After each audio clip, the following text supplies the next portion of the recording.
తెలంగాణలో ప్రజా పరిపాలన కార్యక్రమానికి విశేష స్పందన లభిస్తున్న విషయం తెలిసిందే. అయితే ప్రజాపాలనకు ప్రభుత్వం 2 రోజులు విరామం ఇచ్చింది. నేడు రేపు ఆదివారం సెలవు, సోమవారం నూతన సంవత్సరం కావడంతో ప్రభుత్వం అధికారికంగా 2 రోజులు సెలవు ప్రకటించింది. దీంతో ఈ 2 రోజుల పాటు ప్రభుత్వ పరిపాలన కౌంటర్లలో ఎలాంటి దరఖాస్తులు తీసుకోరు. మళ్ళీ 2వ తేదీ నుంచి యథావిధిగా కొనసాగుతాయని, 6వ తేదీ వరకు పబ్లిక్ అడ్మినిస్ట్రేషన్ దరఖాస్తుల ప్రక్రియ యథావిధిగా కొనసాగుతుంది. ఈ విషయాన్ని ప్రజలు గమనించాలని సూచించారు. పనులు మానుకొని దరఖాస్తుల కోసం వచ్చి సమయాన్ని వృధా చేసుకోవద్దని సూచించారు.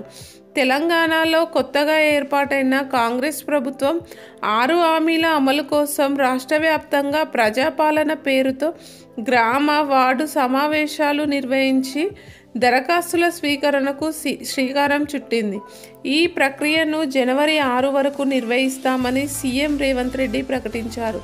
అయితే ఇందులో ప్రభుత్వం 2 సెలవులు ప్రకటించింది. దీంతో దరఖాస్తులు తీసుకునేందుకు 8 రోజుల గడువు మాత్రమే ఇచ్చారు. ఇప్పటికే గ్రామ వార్డు సభలకు జనం పెద్ద ఎత్తున తరలిరాగా భారీగా దరఖాస్తులు వస్తున్నాయి. అయితే పలు ప్రాంతాల్లో దరఖాస్తుదారులు ఇబ్బందులు ఎదుర్కొంటున్నట్లు తెలుస్తుంది.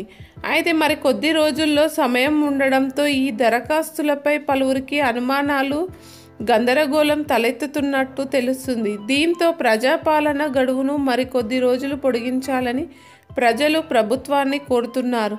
కాగా ఈ దరఖాస్తుల స్వీకరణ నిరంతర ప్రక్రియ అని సీఎం రేవంత్ రెడ్డి స్పష్టం చేశాడు.